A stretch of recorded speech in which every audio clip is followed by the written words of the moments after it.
নির্বাচন কমিশনের আচরণবিধি লঙ্ঘনের অভিযোগে ডক্টর শফিকুর রহমানের প্রার্থিতা বাতিল করা হোক। এখানে 11টা সংগঠনের পক্ষ থেকে আমরা 11 জনের আমরা এখানে এসেছি। আমরা আমাদের স্মারকলিপিতে প্রধানত 4টা দাবি করেছি। তার দাবির মধ্যে অন্যতম বিষয়গুলো হচ্ছে যে আমরা দেখছি যে এই নির্বাচনী প্রচার অভিযান চলাকালীন সময়ে জামাতে ইসলামের নেতৃবৃন্দ ধারাবাহিকভাবে নারীর বিরুদ্ধে বিদ্বেষপূর্ণ এবং অবমাননাকর বক্তব্য দিয়ে চলেছেন। আমরা দেখেছি যে বরগুনা 2 আসনের যে প্রার্থী শামীম হাসান, তিনি বলেছেন যে ডাকসু হচ্ছে মাদকের আড্ডাখানা আর বেশ্যাখানা ছিল। এটা তার মানে হচ্ছে ঢাকা বিশ্ববিদ্যালয়ের ছাত্রীদেরকে সেখানে বেশ্যা বলা হয়েছে এটার মধ্য দিয়ে। এর পরবর্তীতে আমরা দেখেছি যে জামাতের আমির ডক্টর শফিকুর রহমান, তিনি আল জাজিরার সাথে যখন সাক্ষাৎকার দেন সেখানে তিনি বলেছেন যে তাকে প্রশ্ন করা হয়েছিল যে কোনো দেওয়া হয়েছে কিনা, কোনো প্রার্থী নারী প্রার্থী তাদের আছে কিনা। তিনি বলেছেন নারী প্রার্থী নাই, তবে তারা প্রক্রিয়ায় আছেন, তারা করবেন। বলছে যে এত বছর পরেও তাদের একজনও নারী প্রার্থীরা নাই, নারী প্রার্থী নাই, এই কথাটা বলেছেন।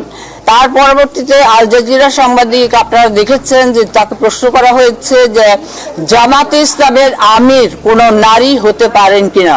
তিনি বলেছেন ইম্পসিবল, সেটা কোনোভাবেই সম্ভব না। আল্লাহ নারী এবং পুরুষকে ভিন্নভাবে তৈরি করেছেন। নারীরা রাজনৈতিক ক্ষমতার অধিকারী হতে পারেন না, নারীর নেতৃত্ব দেওয়ার অধিকারী হতে পারেন না, এই কথাগুলি বলেছেন।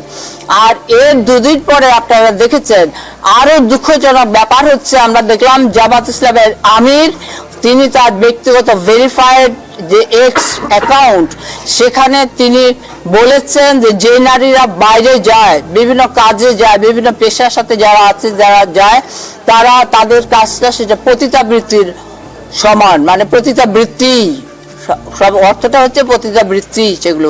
তার মানে হচ্ছে যে কর্মজীবী নারীরা, যে শ্রমজীবী নারীরা, আমাদের কোটি কোটি আমাদের শ্রমজীবী নারী এবং আমাদের কর্মজীবী নারী, আমাদের পেশাজীবী নারীরা কাজ করছেন, আমাদের ছাত্রীরা যারা কলেজ ইউনিভার্সিটিতে যারা পড়াশোনা করছেন, তাদের সবাইকে কিন্তু ওই, আমি শব্দটা উচ্চারণ করছি না, ওই অশালীন ওই কুৎসিত ভাবেই কিন্তু তাদেরকে দেখা হচ্ছে, কুৎসিত ভাবেই কিন্তু তাদেরকে অবমাননা করা হচ্ছে, এরকম একটা অবস্থা।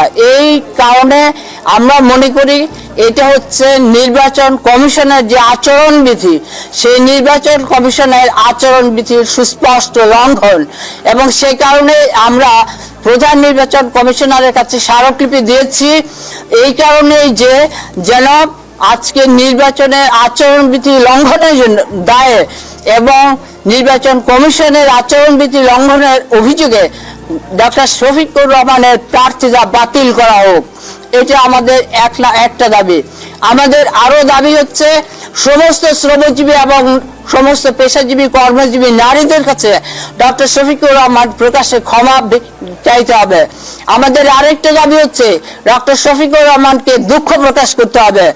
আরেকটা 4 নম্বর দাবি হচ্ছে আমাদের ডক্টর শফিকুর রহমানকে যে আচরণ জামাতের নেতৃবৃন্দ ধারাবাহিকভাবে নারী বিরোধী এবং এই যে পুরুষতান্ত্রিক বক্তব্য এবং অবমাননাকর কথা বলে চলেছেন, এগুলি অবিলম্বে এগুলো বন্ধ করতে হবে।